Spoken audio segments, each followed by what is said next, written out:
నమస్తే. నేను మీ సారథి Ramesh. Gora Rajaji grand pass English grammar క్లాస్‌కి స్వాగతం, సుస్వాగతం.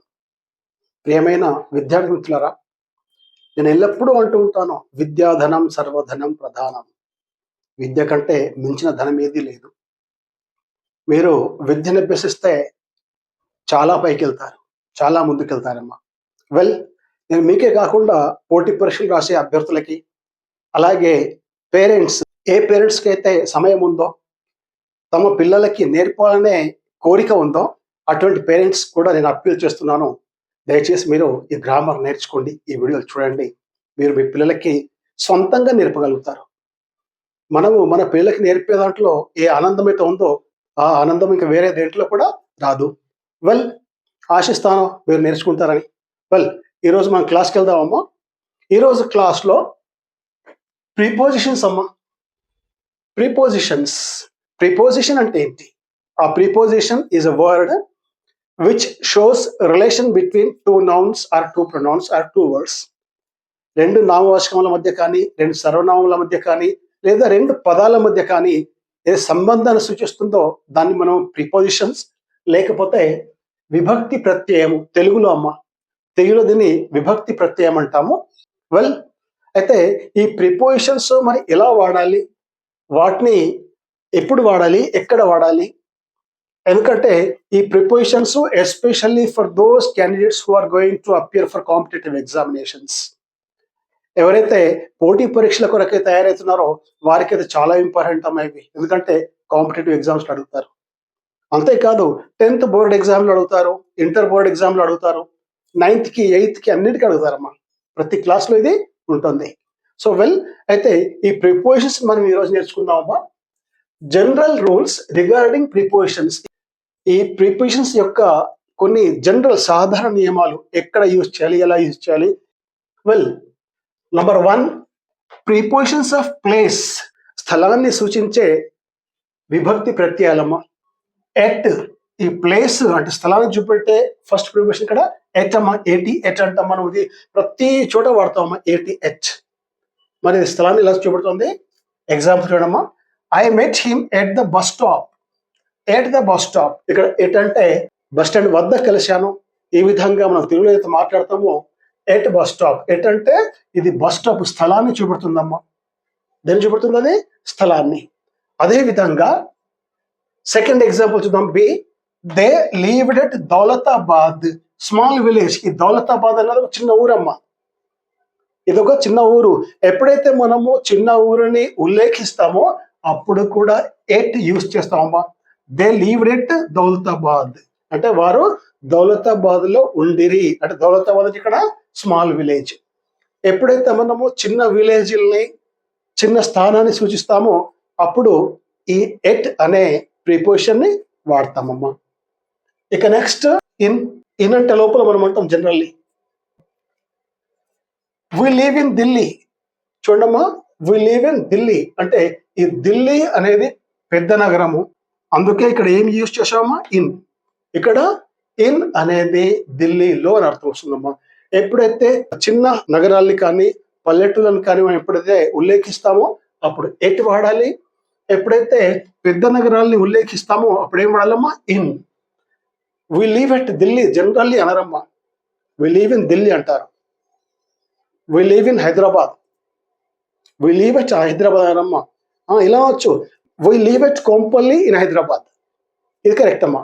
వి live at Banjara Hills in Hyderabad. ఈ విధంగా అనవచ్చు. కాకపోతే ఎట్ హైదరాబాద్ అని జనరల్లీ అనరమ్మా. నెక్స్ట్ రెండవది, she is in the class room. ఈయనమ్మా ఇక్కడ preposition. She is in the class room అంటే ఈ ప్రిపోజిషన్స్ ఏం చేస్తున్నాయి తెలుసా? ఈ ఒక నౌన్కి రెండో నౌన్కి మధ్య సంబంధాన్ని సూచిస్తున్నాయమ్మా. ఏం సూచిస్తాయి అవి? సంబంధం అన్నమాట. ఇన్ ఒకవేళ ప్రిపోజిషన్ లేకపోతే ఈ సెంటెన్స్కి అర్థమే లేదమ్మా. She is in the class room. ఇక సపోజ్ ఇన్ లేదనుకుందాం, ఇక్కడ she is the class room అవుతుందమ్మా. దానికి ఏమైనా అర్థం వస్తుందా? లేదు. అందుకే ఈ ప్రిపోజిషన్స్ చాలా ఇంపార్టెంట్ అమ్మా. అంటే సెంటెన్స్ లో ప్రిపోజిషన్స్ లేకపోతే దానికి అర్థము, దానికి సంబంధ విషయం ఏముండదమ్మా. సో వెల్, నెక్స్ట్ మూడవది, ఎట్ డాష్ డాష్ ఇన్ అంటే ఒకే సెంటెన్స్ లో ఎట్ని యూజ్ చేస్తాము, ఇన్ యూజ్ చేస్తామమ్మా. మరి అప్పుడు ఈ ఎట్ని ఎక్కడ యూజ్ చేయాలి, ఇన్ ఎక్కడ యూజ్ చేయాలి? ఎగ్జాంపుల్తో క్లియర్ అవుతుంది చూడండి. ఇక్కడ he was born at Kalur in Nizamabad district. ఇదమ్మా, అంటే అతను కాలూరులో జన్మించాడు. ఇక్కడ ఎట్ యొక్క అర్థం లోనే వస్తుందమ్మా. అది ఇక్కడ జన్మించాడు కాలూరులో, అది ఎక్కడ ఉంది? నిజామాబాద్ జిల్లాలో. అంటే ఎప్పుడైతే ఈ కాలూరు అనేది చిన్న ఊరు వస్తుందో అప్పుడు ఎట్ని యూజ్ చేసామమ్మా ఇక్కడ. అదే కాలూరు ఎక్కడుంది మరి? నిజామాబాద్ జిల్లాలో. అప్పుడు ఇక్కడ ఇన్ యూజ్ చేసామమ్మా నిజామాబాద్ ముందర. అంటే ఎట్ అండ్ ఇన్ ఎప్పుడైతే ఒకే సెంటెన్స్ లో ఎట్ అండ్ ఇన్ యూజ్ చేస్తామో అప్పుడు చిన్న స్థలం ముందు ఎట్ వాడాలి, పెద్ద స్థలం ముందు ఇన్ వాడాలమ్మా. నిజామాబాద్ జిల్లాలో అంటే ఇన్ నిజామాబాద్ డిస్ట్రిక్ట్, అలాగే ఎట్ కాలూర్, నిజామాబాద్ జిల్లాలోని కాలూరులో జన్మించాడు. ఇది అర్థం అమ్మా. వెల్, ఇక రెండో చూద్దామమ్మా. బి, జ్ఞాన Saraswati temple is at Basar in Telangana. చూడమ్మా, తెలంగాణలోని బాసర్లో జ్ఞాన సరస్వతి మందిరము కలదు. దీని అర్థమమ్మా. అంటే ఇక్కడ ఈ బాసర్ అనే స్థలం ఏది ఉందో దాని ముందు ఎట్ యూజ్ చేసావమ్మా. ఇక్కడ ఎట్ బాసర్ ఇన్ తెలంగాణ. ఈ విధంగా అమ్మ ఎట్ అండ్ ఇన్ అంటే ఎట్ని ఎక్కడ యూజ్ చేయాలి, ఇన్ ఎక్కడ యూజ్ చేయాలి. ఎప్పుడైతే మనము రెండు ప్లేసెస్ ని ఉల్లేఖిస్తామో అప్పుడు చిన్న ప్లేస్ ముందో ఎట్ రాయాలి, పెద్ద ప్లేస్ ముందో ఇన్ రాయాలమ్మా. నెక్స్ట్ ఇక ఫోర్త్, ఆన్. ఆన్ అంటే పైన అమ్మ, ఇది అర్థం. ఇది they sat on the floor, వారు నేలపై కూర్చున్నారు. ఆన్, ఆన్ అంటే ఇక్కడ అమ్మ పైన అనమాట, నేలపైన కూర్చున్నారు. ఈ విధంగా the books are on the table, పుస్తకాలు టేబుల్ పైన ఉన్నవి. ఈ విధంగా ఈ ఎగ్జాంపుల్స్ అమ్మ. ఇక నెక్స్ట్కి వచ్చి ఐదవది అండర్. ఆన్ అంటే పైన, అండర్ అంటే కింద. ఎగ్జాంపుల్ చూడండి అమ్మా. The cat is under the table, table కింద పిల్లి ఉంది. అండర్ అమ్మ, అండర్ అంటే కింద అనమాట. She sat under the tree, ఆమె చెట్టు కింద కూర్చుంది. అండర్ ద ట్రీ అంటే చెట్టు కింద అనమాట. సో ఈ విధంగా ఈ ఎగ్జాంపుల్స్ అమ్మ అండర్కి. Next between. ఇక్కడ కొంచెం మీరు జాగ్రత్త వహించాలమ్మా. బిట్వీన్ ఎక్కడ యూజ్ చేయాలి? ఎప్పుడైతే ఇక్కడ కింద రాశానమ్మా షో టు, ఎప్పుడైతే మనము ఇద్దరి మధ్యలో, రెండు నామవాచకాల మధ్యలో లేదా రెండు వస్తువుల మధ్యలో ఎప్పుడైతే పోలుస్తామో, ఎప్పుడైతే పోలిక చేస్తామో మనం, అప్పుడు కంపారిజన్ రెండింటి మధ్యనే, అప్పుడు బిట్వీన్ వాడాలమ్మా. ఏం వాడాలి? బిట్వీన్. చూద్దాం ఇక్కడ example. India is between the Bay of Bengal and the Arabian Sea. ఇదమ్మా ఎగ్జాంపుల్ బిట్వీన్ కి. అంటే బిట్వీన్ ఎప్పుడు వాడాలి? ఎప్పుడైతే రెండింటిని మనం ఉల్లేఖిస్తున్నాము అప్పుడు. అంటే భారతదేశం ఎక్కడ ఉంది? బంగాళాఖాతము మరియు అరేబియా సముద్రం మధ్యలో ఉంది. అంటే ఒకవైపు తూర్పున బంగాళాఖాతము, పశ్చిమాన అరేబియా సముద్రము, వీటి రెంటి మధ్యలో భారతదేశం ఉంది. దినోత్సవమ్మ. అంటే ఇప్పుడు ఇక్కడ బే ఆఫ్ బెంగాల్, అరేబియన్ సీ రెండే నౌన్స్ ఉన్నాయమ్మా. ఆ రెండు నౌన్స్ అన్ని ఇక్కడ మనం ఉల్లేఖించాము. అటువంటి అప్పుడు బిట్వీన్ యూజ్ చేయాలమ్మా. ఏం యూజ్ చేయాలి? బిట్వీన్. ఫర్ ఎగ్జాంపుల్ ఇంకోటి చెప్తాను. She sat between her parents, ఆమె ఆ పేరెంట్స్ మధ్యలో కూర్చుంది. బిట్వీన్ అంటే పేరెంట్స్ ఇద్దరే అమ్మ, అప్పుడు బిట్వీన్ యూజ్ చేస్తాం. ఇక బిట్వీన్ తర్వాత ఇంకోటి సెవెంత్ ఇక్కడ అమాంగ్ ఇచ్చారమ్మ. AMONG among. ఈ అమాంగ్ అర్థం కూడా మధ్యలోనే. బిట్వీన్ అంటే కూడా మధ్యలో, అమాంగ్ అంటే కూడా మధ్యలో. వీటి మీనింగ్ సేమ్ అమ్మ. కాకపోతే ఎక్కడ యూజ్ చేయాలో అది ఇంపార్టెంట్. ఎక్కడ యూజ్ చేయాలి దీన్ని? అమాంగ్ ని. There is a neem tree among the mango trees. There is a neem tree among the mango trees అంటే మామిడి చెట్ల మధ్యలో ఒక వేప చెట్టు ఉందమ్మా. అంటే మామిడి చెట్టు రెండు లేవు అక్కడ. దీని అర్థం ఏంటంటే మామిడి చెట్లు చాలా ఉన్నాయి, వాటి మధ్యలో ఒక వేప చెట్టు ఉంది. అంటే అమాంగ్ అంటే ఏంటమ్మా? ఇక్కడ రాష్ట్రాల కింద నేను మోర్ దాన్ 2. ఎప్పుడైతే రెండు కంటే ఎక్కువ మనం ఉల్లేఖిస్తామో అప్పుడు అమాంగ్ అని యూజ్ చేయాలమ్మా. ఫర్ ఎగ్జాంపుల్, మీరు మీ ఫ్రెండ్స్ మధ్యలో, చాలా మంది 10 మంది ఫ్రెండ్స్ ఉన్నారు, మీరు ఆ ఫ్రెండ్స్ మధ్యలో కూర్చున్నారు. అప్పుడు మీకు అంటే you are sitting between your friends అన్నారమ్మా. You are sitting among your friends అంటే మిత్రుల మధ్యలో కూర్చున్నారు. ఈ విధంగా అమాంగ్ అంటే రెండు కంటే ఎక్కువ, రెండు నామవాచకాల కంటే ఎక్కువ ఎప్పుడైతే మనం ఉల్లేఖిస్తామో అప్పుడు ఏమనాలమ్మా? అమాంగ్ అనాలమ్మా. ఇంకో ఎగ్జాంపుల్ చెప్తాను. The village is among the hills. The village is among the hills అంటే గుట్టల మధ్యలో ఆ ఊరు ఉందన్నమాట. ఒక గుట్టలో ఎక్కడ 3-4 గుట్టలు ఉంటాయమ్మా హిల్స్, వాటి మధ్యలో ఊరు ఉందన్నమాట. The villages among the hills. So ఈ విధంగా between and among, this is very careful అమ్మా, కాంపిటేటివ్ ఎగ్జామ్స్ లో అడుగుతారు. నెక్స్ట్ 8వది బిసైడ్, ప్రక్కన. బిసైడ్ అంటే ప్రక్కన అనమాట. చూద్దాం మన ఎగ్జాంపుల్ అమ్మా. The boy sat beside his mother. బాలుడు అమ్మ పక్కన కూర్చున్నాడు. బాలుడు అమ్మ ప్రక్కన కూర్చున్నాడు. సో బిసైడ్స్ మీన్, బిసైడ్ అంటే ప్రక్కన అమ్మ ఇది. వెల్, ఇక నెక్స్ట్ 9వ చూద్దామమ్మా. ఫ్రమ్. ఈ ఫ్రమ్ అంటే మనము ప్రతిరోజు యూజ్ చేస్తామమ్మా. ఫ్రమ్ అంటే నుండి, ఫ్రమ్ అంటే నుండి అమ్మ. అయితే ఈ స్థలాన్ని, ప్లేస్ని సూచించే ఫ్రమ్ అన్నమాట. ఇక్కడ ఏంటి example, she is coming from college. She is coming from college అంటే కాలేజ్ నుండి వస్తుంది. నుండి అర్థం ఒకటే, ఎక్కడి నుంచి వస్తుందామే, కాలేజ్ నుండి. అంటే కాలేజ్ అనే ఇక్కడ ప్లేస్ అమ్మ. ఫ్రమ్ దాని ముందు యూజ్ చేసాం ఇక్కడ. నెక్స్ట్ ఇక 10వది ఓవర్. దీన్ని కూడా యూజ్ చేసేటప్పుడు కొంచెం జాగ్రత్తగా ఉండాలమ్మా. ఓవర్, దీనికి చాలా మీనింగ్స్ ఉన్నాయి. ఓవర్కి దాదాపుగా 5-6 మీనింగ్స్ ఉన్నాయమ్మా. ఓవర్ అంటే అయిపోయింది అంటాము, ఓవర్ ఈటన్ బాగా తిన్నాడు అంటాము, ఓవర్ స్లెప్ట్ బాగా పడుకున్నాడు అంటాము. అంటే ఓవర్కి చాలా మీనింగ్స్ ఉన్నాయమ్మా. సో ఇక్కడ ప్లేస్ లో ఎప్పుడైతే మనం దీన్ని సూచిస్తామో అప్పుడు ఈ ఓవర్ మీనింగ్ ఏంటి అంటే, ఓవర్ అంటే పైన అనమాట. అంటే వితౌట్ టచింగ్ అన్ ఆబ్జెక్ట్, దాన్ని ఓవర్ అంటామమ్మా. చూడండి ఇక్కడ, birds are flying over the river. నది పైనుంచి బర్డ్స్ ఎగురుతున్నాయి అనమాట. ఈ విధంగా ఈ ఓవర్ ని యూజ్ చేస్తారమ్మా. ఇక వచ్చి ప్రిపోజిషన్స్ ఆఫ్ టైం అమ్మా. సమయాన్ని సూచించేవి. ఇవి స్థలాన్ని సూచిస్తాయి. సేమ్ అవే అమ్మా. ఇక్కడ సమయాన్ని ఎట్ అనేనమ్మా. ఇక్కడ కూడా ఎట్ యూజ్ చేస్తాం ప్లేస్ లో, ఇక్కడ ఎట్ యూజ్ చేస్తున్నాం. కాకపోతే దాని మీనింగ్ చేంజ్ చేస్తుందమ్మా. ఏమవుతుంది ఇక్కడ, దాని అర్థం మారుతుంది. అవర్ స్కూల్ స్టార్ట్స్ ఎట్ 10, 10 గంటలకు. ఇక్కడ ఎట్ యొక్క మీనింగ్ ఏమొచ్చింది, ఇక్కడ కు వచ్చిందమ్మా. 10 గంటలకు మా స్కూల్ 10 గంటలకి స్టార్ట్ అవుతుంది. 10 గంటలకి లేదా కు, కీ లేదా కు, ఇక్కడ ఎట్ యొక్క అర్థం వచ్చిందమ్మా. ఎప్పుడైతే మనం సమయాన్ని సూచిస్తామో, ఎప్పుడైతే సమయం చెబుతామో అప్పుడు at 7 o'clock, at 10 o'clock, at 9 o'clock. The train arrives at 10 o'clock. The bus goes at 9 o'clock. ఈ విధంగానమ్మా. ఇక 2వది ఈనమ్మ. సమయాన్ని సూచించినప్పుడు మనం ఏమంటాం మరి ఇక్కడ, we got independence in 1947. We got independence in 1947 అంటే 1947లో మనకు స్వాతంత్రం వచ్చింది. ఇది ఇయర్ చూపెడుతుందమ్మా. సంవత్సరాన్ని ఇప్పుడు చెప్తున్నాము అప్పుడు ఇన్ యూజ్ చేస్తాము. మంత్స్, నెలలో ఎప్పుడు చెప్తాము అప్పుడు కూడా అమ్మ ఇన్ అనాలి. In June, in July, our school starts in June. ఈ విధంగా నెలకు కూడా ఈ జూన్ యూజ్ చేస్తామమ్మా. అదే మనం రోజు డైలీ కనుక మనం యూజ్ చేస్తే ఆన్ అనాలమ్మా. ఏమనాలి, ఆన్. ఇక్కడ ఇచ్చాం చూడండి. నెక్స్ట్ ఎగ్జాంపుల్ ఇచ్చాం, థర్డ్ ఎగ్జాంపుల్ ఆన్ అమ్మా. ఇక్కడ ఆన్ ఎప్పుడు యూజ్ చేయాలి మరి, ఆన్ ఎగ్జాంపుల్ చూడమ్మా. I will go to Mumbai on Monday. I will go to Mumbai on Monday అంటే రోజు ఎప్పుడైతే మనం ఉల్లేఖిస్తామో అప్పుడేం యూజ్ చేయాలి, ఆన్ యూజ్ చేయాలమ్మా. ఇక నెక్స్ట్ టిల్ అమ్మా. TILL, till. Very careful while you using till అమ్మా. ఈ టిల్, TILL, టిల్, ఇది టైంలోనే యూజ్ చేయాలమ్మా. జనరల్లీ కొందరు ఏం చేస్తారంటే ఈ ప్లేస్ లో దీన్ని యూజ్ చేస్తారమ్మా.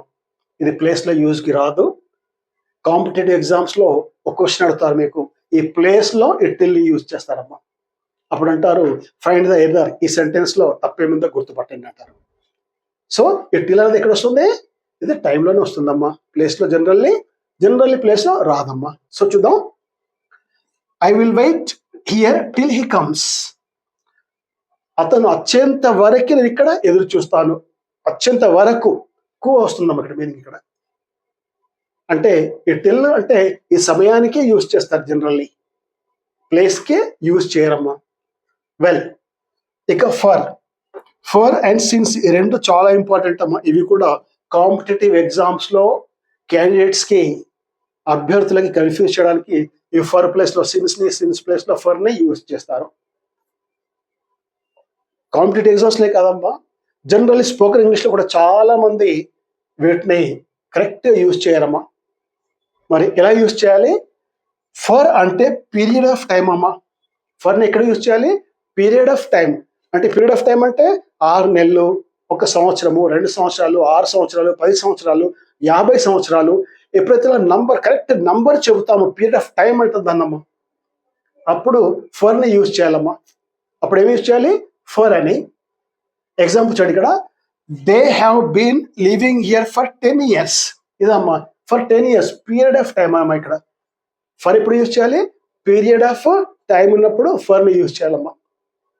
10 సంవత్సరాలు కానీ 20 సంవత్సరాలు కానీ ఇప్పుడు ఫర్ వస్తుంది. అదే కాంపిటేటివ్ ఎగ్జామ్స్లో ఏమంటారు తెలుసా? సిన్స్ 10 years అంటారు. ఇక్కడ కళ్ళు మూసుకొని ఇక్కడ 10 years వచ్చిన తర్వాత సిన్స్ రాదమ్మా, ఇక్కడ ఏమొస్తుంది? ఫర్. ఇది మాత్రం గుర్తుంచుకోండి. వెల్, ఇక నెక్స్ట్ ఇక్కడ వచ్చి సిన్స్ అమ్మ. మరి సిన్స్ ఎప్పుడు యూజ్ చేయాలి? Point of time. ఇది ఫర్ ఏమో period of time, since point of time. అంటే ఇట్లా చెప్తాను.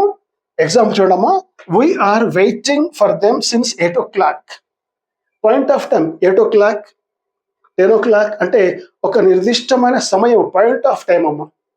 అంటే ఒక టైం చెబుతున్నాం మనము, అప్పుడు ఈ సిన్స్ యూజ్ చేయాలి. సమయం కానీ లేదా సంవత్సరం కానీ, సిన్స్ 1947, సిన్స్ 1930, సిన్స్ 1920 ఈ విధంగా అనాలమ్మా. ఇప్పుడు ఫర్ 10 years అన్నాం కదా, సిన్స్ 10 years అని రాదు. అదే ఫర్ ఎగ్జాంపుల్ ఇప్పుడు 25 కనుక సిన్స్ 2015 అనొచ్చమ్మా. ఏమనొచ్చు?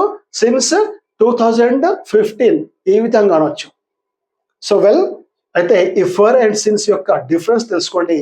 ఇవి కాంపిటేటివ్ ఎగ్జామ్స్లో కన్ఫ్యూజ్ చేస్తాయి. Not only competitive exams, spoken ఇంగ్లీష్లో కూడా కన్ఫ్యూజ్ అవుతారమ్మా. వెల్, ఇక నెక్స్ట్కి వచ్చి బై, బీవై, బై అమ్మ. బై అంటే ఇక్కడ కూడా ఆల్మోస్ట్ ఈ సమయం వరకు అమ్మ, వరకే వస్తుంది. ఏమొస్తుంది ఇక్కడ? He will come by evening. అతను సాయంత్రం వరకు వస్తాడు. అతను సాయంత్రం వరకు వస్తాడు. ఇక్కడ బై కరెక్ట్గా వస్తుందమ్మా, ఇక్కడ వరకు వస్తుందమ్మా. అంటే ఈ టిల్ అంటాను చూడండి, టిల్ ఈ విధంగా అనమాట. బై అంటే వరకి, సాయంత్రం వరకు అతను వస్తాడు. By the end of the month, నెలాఖరులోగా అనమాట. By the end of the month అంటే నెలాఖరులోగా. By the end of the week, వారాంతంలో.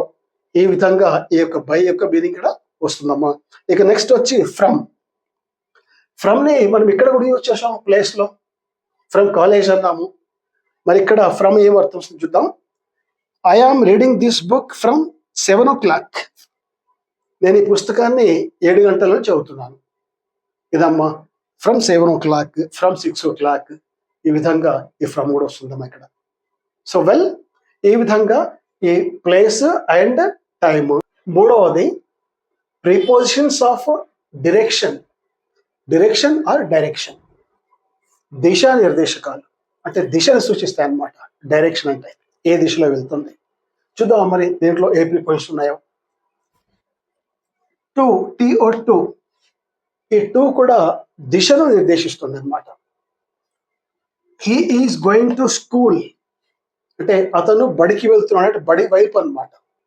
అదేవిధంగా ఫ్రమ్, ఫ్రమ్ కూడా డైరెక్షన్ చూపెడుతుందమ్మా. Farmers are coming from the fields. Farmers are coming from the fields. Farmers are returning from the fields అంటే పొలాల్లో నుంచి రైతులు ఇంటికి వస్తున్నారు. ఈ విధంగా ఈ ఫ్రమ్ని కూడా డైరెక్షన్లో యూజ్ చేస్తామమ్మా. అదేవిధంగా మూడవది ఇంటూ. ఇంటూ అంటే లోపలికి, ఇది యాక్షన్ని సూచిస్తుందమ్మా. ఇది ఎగ్జాంపుల్ చూద్దాము.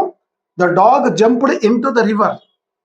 The dog jumped into the river అంటే ఇంటూ అంటే యాక్షన్ అనమాట. ఆ డాగ్ యొక్క action, direction into the river అనమాట. సో ఈ విధంగా the dog jumped into the river అంటే ఈ డాగ్ యొక్క యాక్షన్. ఇంటూ అనేది ఇక్కడ యాక్షన్ సూచిస్తుంది, అంటే రివర్ వైపు దిశని అది సూచిస్తుంది. Next up. ఇంటూ తర్వాత అప్. అప్ అంటే పైకి. అప్ అంటే పైకి, గుట్ట పైకి ఎక్కడం, కొండ పైకి ఎక్కడం అంటాం కదా, అదనమాట. జాక్ అండ్ జిల్ went up the hill. Jack and జిల్ వెంట్ అప్ ద హిల్. ఇక్కడ అప్పమ్మ అంటే ఇది హిల్, గుట్ట పైకి ఇలా కొండ పైకి ఎక్కారనమాట. సో క్లైంబింగ్ అప్, ఎప్పుడైతే మనం పైకి ఎక్కుతామో దిశను సూచిస్తుంది, పైకి ఎక్కే దిశను సూచిస్తుంది అప్ అన్న. Next upon. అపాన్ అంటే కూడా పైన. He climbed upon the roof అంటే అప్ అంటే ఇది యాక్షన్ చూపెడుతుంది. ఇక్కడ అపాన్ అంటే తర్వాత అనమాట. He climbed upon the roof. అతను అంటే రూఫ్ పైకి ఎక్కాడనమాట, అంటే ఇంటి పైకి ఎక్కాడనమాట. ఇది అపాన్ అర్థం అమ్మ ఇది. ఇక నెక్స్ట్ వచ్చి అలాంగ్, అంటే మార్గం ద్వారా అంటాం కదా మనము, గుండా ద్వారా. He went along the road, road గుండా అతను వెళ్ళడనమాట. వెంట్ అలాంగ్, అలాంగ్ అంటే ఇది కూడా డైరెక్షన్ చూపెడుతుందమ్మా. అలాగే రౌండ్ అరౌండ్, రౌండ్ అరౌండ్ ఇది కూడా దిశ నిర్దేశించే ప్రిపోజిషన్ అమ్మా. Example, the earth rotates around the sun. The earth rotates around the sun, around చుట్టూ, చుట్టూ తిరుగుతుంది. ఇక నెక్స్ట్ ఇంగ్లీష్ వచ్చి అక్రాస్ అమ్మ. She swam across the flowing river, అంటే ప్రవహించే నదికి అడ్డంగా ఆమె ఈత కొట్టిందనమాట. అక్రాస్ అర్థం అమ్మ దిశ, దిశ నిర్దేశిస్తుంది. అలాగే త్రూ ద్వారా లేదా గుండా. I watch the rainbow through the window. కిటికీ ద్వారా, కిటికీలో నుండి నేను రెయిన్బోని చూశాను. So this is through. So these are the prepositions showing direction అమ్మా. సో ఈ విధంగా ఇంతవరకు మనం ఏదైతే ప్రిపోజిషన్ తీసుకున్నామో, prepositions of place, prepositions of time and prepositions of direction, ఈ మూడు కూడా 3 కైండ్స్లోకి వస్తామా. The above prepositions are 3 kinds. ఇంతవరకు మనం చదివిన ప్రిపోజిషన్స్ ఏవైతున్నాయో అవి 3 రకాలమ్మా. మరి ఏంటి 3 రకాలు చూద్దాం. ఇక్కడ సింపుల్ ప్రిపోజిషన్స్, సాధారణ ప్రిపోజిషన్స్ ఇప్పుడు మనం చూసాం ఇంతవరకు. ఏముంటాయి దాంట్లో? In, on, out, by, up, upon, from, to, at, etcetera. ఇవి సింపుల్ ప్రిపోజిషన్స్. అంటే ఈ సింపుల్ ప్రిపోజిషన్స్ అంటే కేవలం ఒక పదం మాత్రమే ఉంది దీంట్లో, రెండో పదము లేదనమాట, ఒకటే పదం ఉంది దాంట్లో. ఇక కాంపౌండ్ ప్రిపోజిషన్ లో, మరి కాంపౌండ్ ప్రిపోజిషన్ అంటే ఏంటి? కాంపౌండ్ ప్రిపోజిషన్ అంటే the suffix a are be added to some words. అంటే కాంపౌండ్ అంటే కలయిక, 2 పదాల కలయిక లేదా కొన్ని అక్షరాల కలయిక అనమాట. అంటే కొన్ని పదాలకు ఏ లేదా బిఈని జోడిస్తారు, అప్పుడు అది కాంపౌండ్ ప్రిపోజిషన్ అవుతుందమ్మా. ఎగ్జాంపుల్ చూద్దాం. ఇక్కడ అరౌండ్, రౌండ్ కి ఏ జోడించారమ్మా అక్కడ, around. About, above, before, behind, ఇవి కాంపౌండ్ ప్రిపోజిషన్స్ అమ్మా. వెల్, ఇక మూడవది వచ్చమ్మా ఫ్రేజ్ ప్రిపోజిషన్స్ లేదా ప్రిపోజిషనల్ ఫ్రేజ్. అంటే ఫ్రేజ్ అంటే 2 లేదా 3 పదముల యొక్క కలయికమ్మ, దాన్ని మనం ఫ్రేజ్ అంటాం. ఈ ఫ్రేజు మనకి క్లాస్ ఉంది, ఇంకో క్లాస్లో మనం ఫ్రేజెస్ అంటే ఏంటి తీసుకుందాం. ఇంకా మన టాపిక్ కాలేజింగ్ తరగతి ఫ్రేజ్ నెక్స్ట్ క్లాస్ తీసుకుందాం. ఇక్కడ ప్రిపోజిషనల్ ఫ్రేజ్ అంటే ఆ ప్రిపోజిషన్ లో 2 లేదా 3 పదాలు ఉంటాయమ్మా, దాన్ని ఏమంటాము? ప్రిపోజిషనల్ ఫ్రేజ్ లేకపోతే ఫ్రేజ్ ప్రిపోజిషన్స్ అంటామమ్మా. చూద్దాం ఇక్కడ ఎగ్జాంపుల్స్. మరి ఇన్ ఫ్రంట్ ఆఫ్ ఏముందాం ఇక్కడ? In front of, in front of అంటే మన దేశం ముందు. అలాగే for the sake of, for the sake of దాని కొరకు, దీని కొరకు అంటాం కదా మనం, నా కొరకు, మీ కొరకు, that is for the sake of. Next in case of, అలాంటి సమయంలో, in case of. In order to, ఈ విధంగా, ఆ విధంగా, అలాగా. In order to, because of, ఎందుకంటే. సో ఈ విధంగా ఇవి ప్రిపోజిషనల్ ఫ్రేజ్ లేకపోతే ఫ్రేజ్ ప్రిపోజిషన్ అమ్మా. వెల్ మై డియర్ ఫ్రెండ్స్, ఈ క్లాస్తో మనం ఇక్కడ అవుతామమ్మా. బహుశా మీకు అర్థమైంది అనుకుంటాను. అర్థం కాకపోతే ఈ టాపిక్లో మీ డౌట్ని కామెంట్ బాక్స్ పెట్టండి అమ్మా. I will give answers. Well, students, let's stop here. In next class, see you with another topic. All the best. Take care.